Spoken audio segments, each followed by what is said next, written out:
ओम शांति। मस्तक सिंहासन पर मैं आत्मा बिंदु रूप में स्थित हूँ।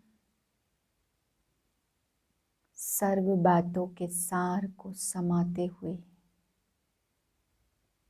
मैं आत्मा पॉइंट ऑफ लाइट हूँ।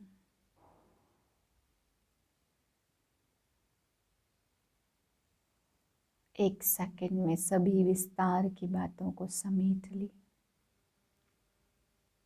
और आसपास वातावरण में शांति के प्रकंपन फैला रही हूँ। बहुत दूर दूर तक शांति का अनुभव हो रहा है।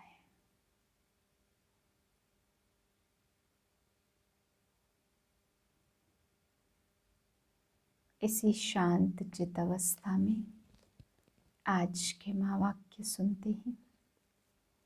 7/11/2021 के महावाक्य हैं। अव्यक्त बाप दादा रिवाइज है 19/11/89 सन की। आज की मुरली से कुछ प्रश्न। आज बाप दादा किन बच्चों को देख रहे थे? आज बाबा ने दाता के बच्चे क्या हैं इस पे क्या बताया। दाता के बच्चे हैं लेकिन हम बच्चे क्या हैं। फिर बाबा ने कहा कि कई बच्चे चिल्लाते हैं और कई बच्चे चलाते हैं। तो चिल्लाना और चलाना किसे कहते हैं?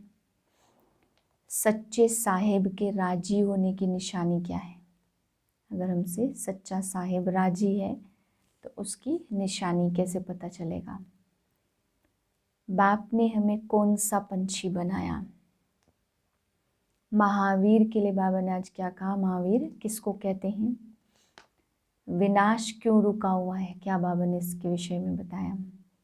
असली घर हम सबका कौन सा है? सर्विस में रौनक कब आएगी? अब सुनते हैं मुरली विस्तार से। तन मन धन और जन का भाग्य। आज सच्चे साहेब अपने साहिबजादे और साहिबजादियों को देख रहे हैं। बाप को कहते ही है सत्य। इसलिए बाप दादा द्वारा स्थापन किए हुए युग का नाम भी सतयुग है। बाप की महिमा भी सत बाप, सत शिक्षक और सतगुरु कहते हैं। सत्य की महिमा सदा ही श्रेष्ठ रही है। सत बाप द्वारा आप सभी सत्य नारायण बनने की सच्ची कथा सुन रहे हो। ऐसा सच्चा साहिब अपने बच्चों को देख रहे हैं कि कितने बच्चों ने सच्चे साहिब को राजी किया। सच्चे साहिब की सबसे बड़ी विशेषता है वह दाता विधाता वरदाता है। राजी रहने वाले बच्चों की निशानी सदा दाता राजी है। इसलिए ऐसी आत्माएं सदा अपने को ज्ञान के खजाने, शक्तियों के खजाने, गुणों के खजाने, सब खजानों से भरपूर अनुभव करेंगी। कभी भी अपने को खजानों से खाली नहीं समझेंगी। कोई भी गुण व शक्ति व ज्ञान के गुह्य राज से वंचित नहीं होगी। गुणों की व शक्तियों की परसेंटेज हो सकती है लेकिन कोई गुण व कोई शक्ति ऐसी आत्मा में हो ही नहीं, यह हो नहीं सकता। जैसे समय प्रमाण कई बच्चे कहते हैं कि मेरे में और शक्तियां तो हैं लेकिन यह शक्ति व गुण नहीं है, तो शक्ति शब्द निषेध होगा। ऐसे दाता के बच्चे सदा धनवान होंगे अर्थात भरपूर व संपन्न होंगे। दूसरी महिमा है भाग्य विधाता। तो भाग्य विधाता साहिब के राजी की निशानी। ऐसे मास्टर भाग्य विधाता बच्चों के मस्तक पर सदा भाग्य का सितारा चमकता रहता, अर्थात उनकी मूरत और सूरत से सदा रूहानी चमक दिखाई देती है। मूरत से सदा राजी रहने के फीचर्स दिखाई देंगे। सूरत से सदा रूहानी सीरत अनुभव होगी। इसको कहते हैं मस्तक में चमकता हुआ भाग्य का सितारा। हर बात में तन मन धन जन चारों रूप से अपना भाग्य अनुभव करेंगे। ऐसे नहीं कि इनमें से कोई एक भाग्य के प्राप्ति की कमी महसूस करेंगे। मेरे भाग्य में 3 बातें तो ठीक है, एक बात की कमी है, ऐसे नहीं। तन का भाग्य, तन का हिसाब किताब, कभी प्राप्ति व पुरुषार्थ के मार्ग में विघ्न अनुभव नहीं होगा। तन कभी भी सेवा से वंचित नहीं होने देगा। कर्म भोग के समय भी ऐसे भाग्यवान किसी न किसी प्रकार के सेवा के निमित्त बनेंगे। कर्म भोग को चलाएगा लेकिन कर्म भोग के वश चिल्लाएगा नहीं। चिल्लाना अर्थात कर्म भोग का बार बार वर्णन करना व कर्म भोग की तरफ बुद्धि और समय लगाते रहना। छोटी सी बात को बड़ा विस्तार करना, इसको कहते हैं चिल्लाना। और बड़ी बात के ज्ञान के सार से समाप्त करना, इसको कहते हैं चलाना। तो सदा यह बात याद रखो, योगी जीवन के लिए चाहे छोटा कर्म भोग हो चाहे बड़ा हो, लेकिन उसका वर्णन नहीं करो।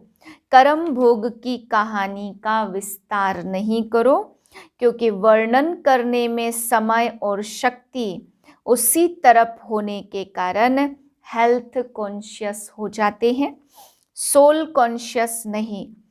यह हेल्थ कॉन्शियस रूहानी शक्ति से धीरे धीरे नर्वस बना देती।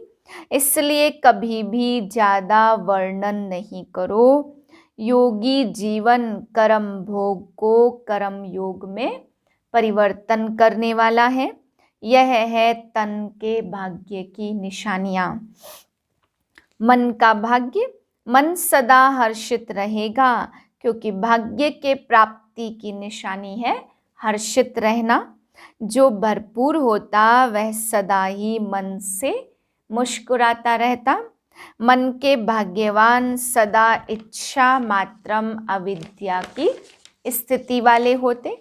भाग्य विधाता के राजी होने के कारण, सर्व प्राप्ति संपन्न अनुभव करने के कारण मन का लगाव व झुकाव व्यक्ति व वस्तु की तरफ नहीं होगा। इसको ही सार रूप में कहते हो मन मना भाव। मन को बाप के तरफ लगाने में मेहनत नहीं होगी, लेकिन सहज ही मन बाप की मोहब्बत के संसार में रहेगा। एक बाप दूसरा न कोई, इसी अनुभूति को मन का भाग्य कहते हैं। धन का भाग्य, ज्ञान धन तो है ही, लेकिन स्थूल धन का भी महत्व है। धन के भाग्य का अर्थ यह नहीं कि ब्राह्मण जीवन में लाखोंपति व करोड़पति बनेंगे, लेकिन धन के भाग्य की निशानी है कि संगम युग पर जितना आप ब्राह्मण आत्माओं को खाने पीने और आराम से रहने के लिए आवश्यकता है, उतना आराम से मिलेगा। और साथ साथ धन चाहिए सेवा के लिए, तो सेवा के लिए भी कभी समय पर कमी व खींचातान अनुभव नहीं करेंगे। कैसे भी कहाँ से भी सेवा के समय पर भाग्य विधाता किसको निमित्त बना देते हैं। धन के भाग्यवान कभी भी अपने नाम की व शान की इच्छा के कारण सेवा नहीं करेंगे। अगर नाम मान शान की इच्छा है तो ऐसे अपने समय पर भाग्य विधाता सहयोग नहीं दिलाएगा। आवश्यकता और इच्छा में रात दिन का अंतर है। सच्ची आवश्यकता है और सच्चा मन है तो कोई भी सेवा के कार्य तो सफल होगा ही, लेकिन भंडारी और ही भरपूर हो जाएगी, बचेगा। इसलिए गायन है, शिव के भंडारे और भंडारी सदा भरपूर। तो सच्ची दिल वालों की और सच्चे साहिब के राजी होने की निशानी है। भंडारा भी भरपूर और भंडारी भी भरपूर। यह है धन के भाग्य की निशानी। विस्तार तो बहुत है लेकिन सार में सुना रहे हैं। चौथी बात है जन का भाग्य। जन अर्थात ब्राह्मण परिवार व लौकिक परिवार। लौकिक संबंध में आने वाली आत्माएं व अलौकिक संबंध में आने वाली आत्माएं। तो जन द्वारा भाग्यवान की पहली निशानी है। जन के भाग्यवान आत्मा को जन द्वारा सदा स्नेह और सहयोग की प्राप्ति होती रहेगी। कम से कम 95% आत्माओं से प्राप्ति का अवश्य अनुभव होगा। पहले भी सुनाया था ना कि 5% आत्माओं का हिसाब किताब भी चुकतू होता है।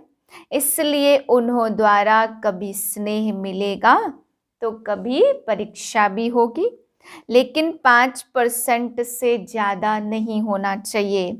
ऐसी आत्माओं से भी धीरे धीरे शुभ भावना शुभ कामना द्वारा हिसाब को चुकतू करते रहो।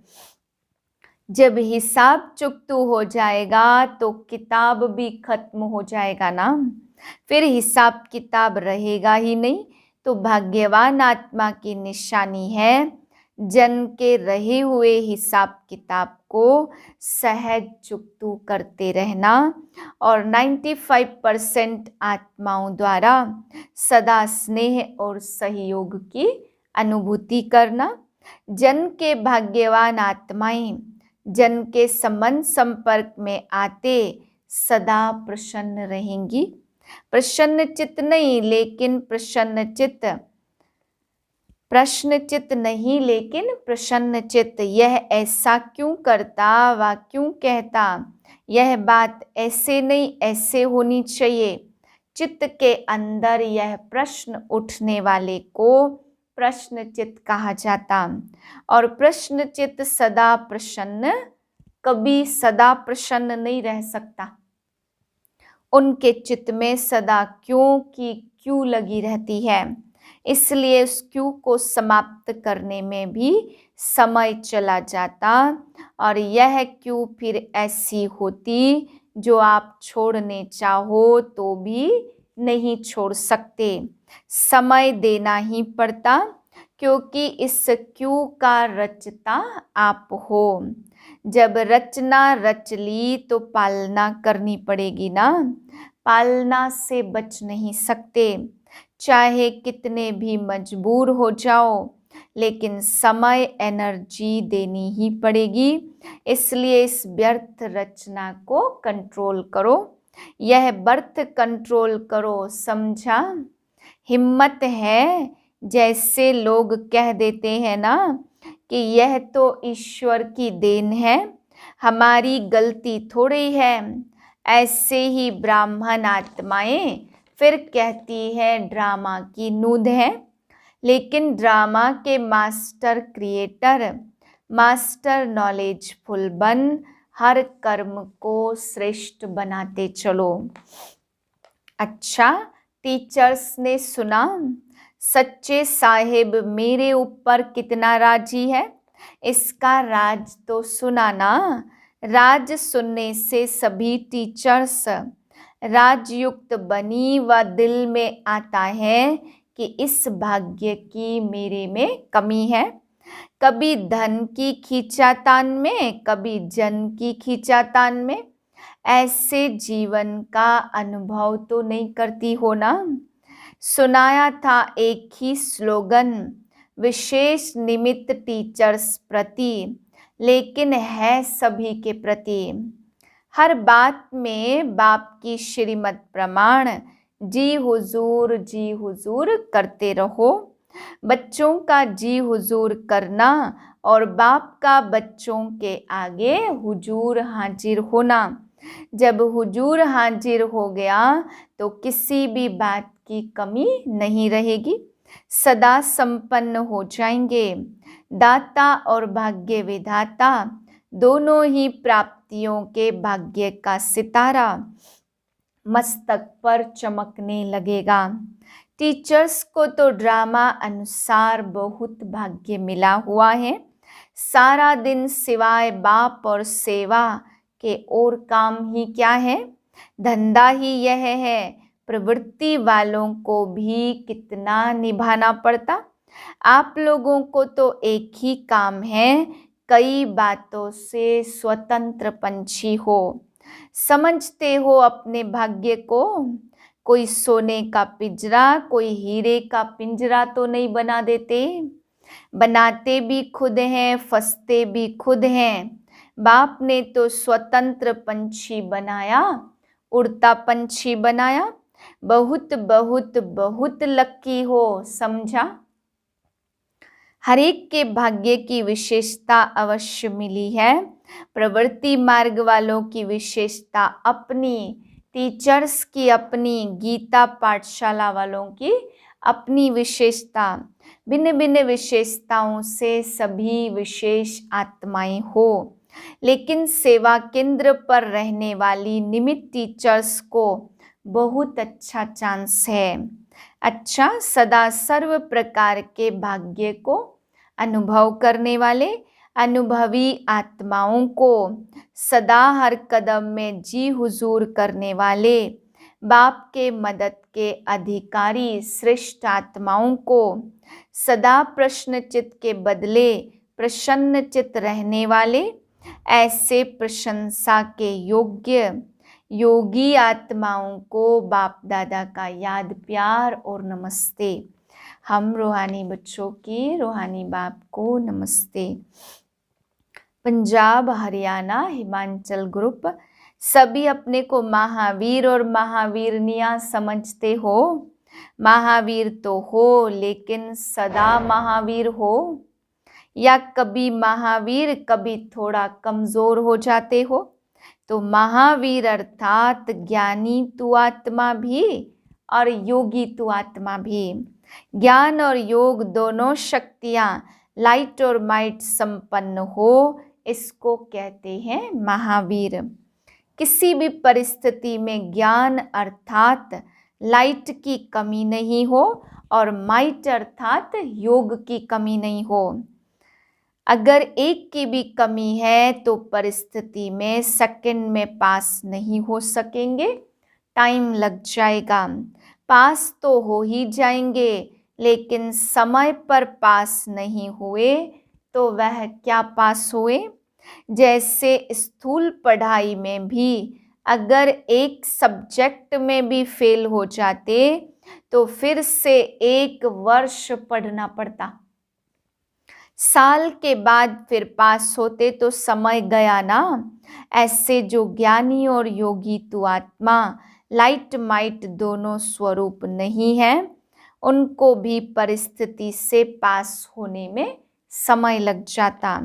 अगर समय पर पास न होने के संस्कार पड़ जाते तो फाइनल में भी वह संस्कार फुल पास नहीं होने देते। तो पास विद ऑनर अर्थात धर्मराज भी उनको ऑनर देगा। धर्मराजपुरी में भी सजाएं नहीं होंगी, ऑनर होगा, गायन होगा कि यह पास विद ऑनर है। तो पास विद ऑनर होने के लिए विशेष कोई बात में, कोई भी संस्कार में, स्वभाव में, गुणों में, शक्ति में कमी नहीं रखना। सब बातों में कंप्लीट बनना अर्थात पास विद ऑनर बनना। तो सभी ऐसे बन गए हो या बन रहे हो? तो उत्तर दिया बाबा को, सबने बन रहे हैं। इसलिए ही तो विनाश रुका हुआ है।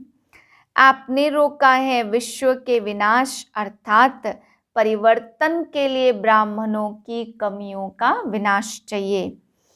अगर ब्राह्मणों की कमियों का विनाश नहीं हुआ तो विश्व का विनाश अर्थात परिवर्तन कैसे होगा? तो परिवर्तन के आधार मूर्त आप ब्राह्मण हो।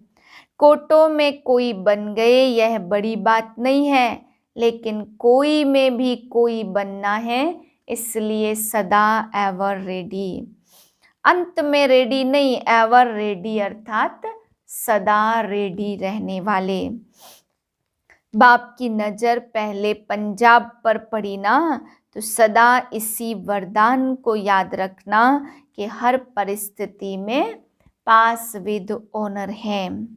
सबसे बड़ा जोन तो मधुबन ही है। सब ब्रह्मा कुमार कुमारियों का असली घर मधुबन ही है।